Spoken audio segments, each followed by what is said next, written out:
Banget mereka itu ngotot agar diperhitungkan, agar selalu dihormati, agar selalu dianggap. Buktinya apa?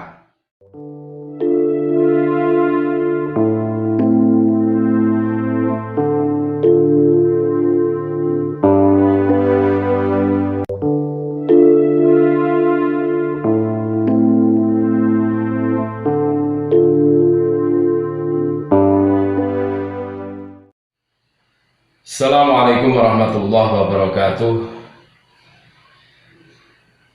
Berjumpa kembali dengan kami channel Bejo Dunya Akhirat. Salam damai, salam rahayu, salam sejahtera, salam NKRI harga mati kepada seluruh sahabat-sahabat, sedulur-sedulur, subscriber semua yang saya banggakan, saudara-saudaraku semua sebangsa setanah air, Bani Ba'alawi. Kok ngotot banget agar dihormati, agar dipuja-puja.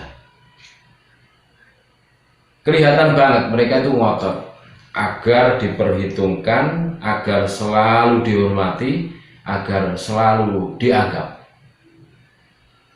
Buktinya apa? Buktinya adalah pada saat ada orang yang mengkritisi mereka tidak segan-segan mempersekusi. Itu pemaksaan, guys.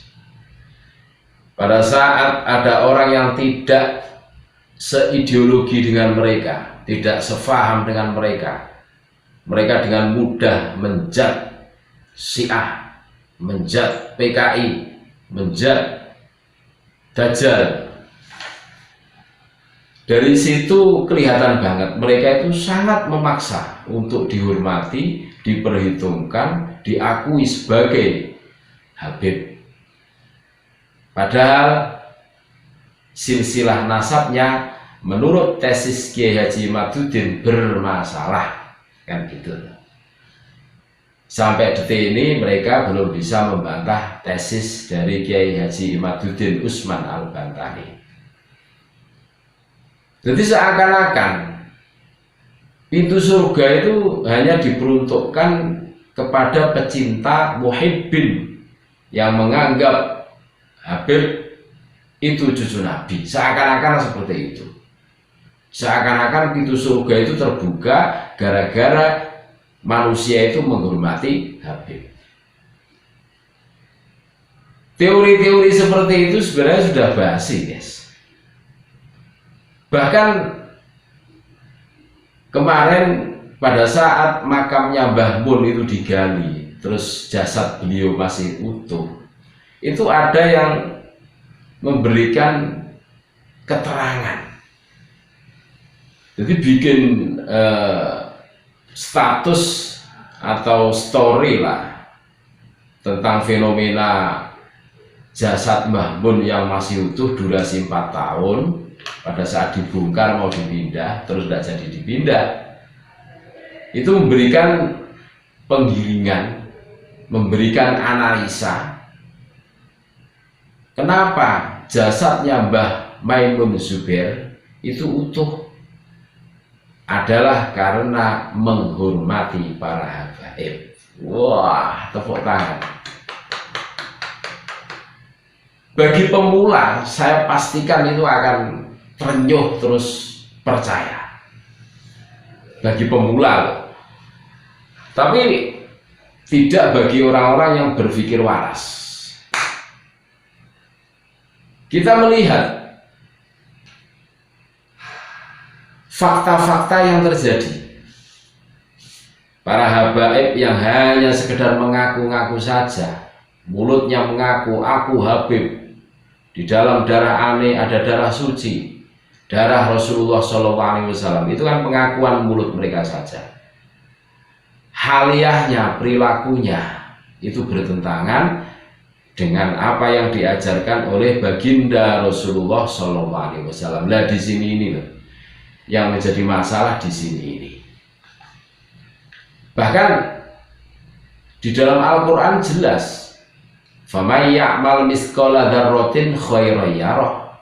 Barang siapa yang melakukan kebaikan walaupun hanya sebesar biji sawi, akan tahu, akan melihat besok. Tapi kebalikannya, faman ya'mal misqala dzarratin syarran yarah. Apabila seseorang itu mengerjakan perbuatan jelek walaupun kecil, sangat kecil, dia akan tahu. Besok rekam jejak kita di yaumil hisab akan dibentangkan, akan digelar oleh Allah Subhanahu wa Ta'ala. Ini loh yang harus kita waspadai. Makanya kepada sedulur-sedulur sebangsa setanah air semua, jangan mau dibodohi oleh jargon-jargon mereka. Kalau ente tidak percaya dengan Habib, bau surga ente tidak akan nyium. Kalau ente tidak percaya dengan Habib, hidup ente tidak akan berkah. Bodoh, ente tidak akan berkah. Kan seperti itu loh. Emangnya surganya baik ente, maksudnya baik Bani Pahlawi. Emangnya surganya mbahnya dia yang punya surga, kan gitu loh pertanyaannya. Terus yang menentukan kita masuk surga, apakah amal kita, amal perbuatan sewaktu kita hidup di dunia? Ya boleh jadi, indikasinya boleh jadi. Tetapi yang harus diperhatikan, kita harus introspeksi diri dulu. Sholat kita tidak khusyuk, sangat jauh dari khusyuk, walaupun kita sudah berusaha untuk khusyuk.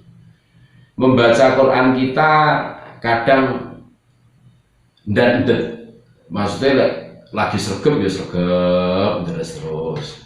Tapi lagi ngadar males ya sak geleme dhewe, kan gitu ta. Terus sedekah kita yo sak kelingane awake. Pengen sedekah ya sedekah, ora ya ora, kan begitu toh.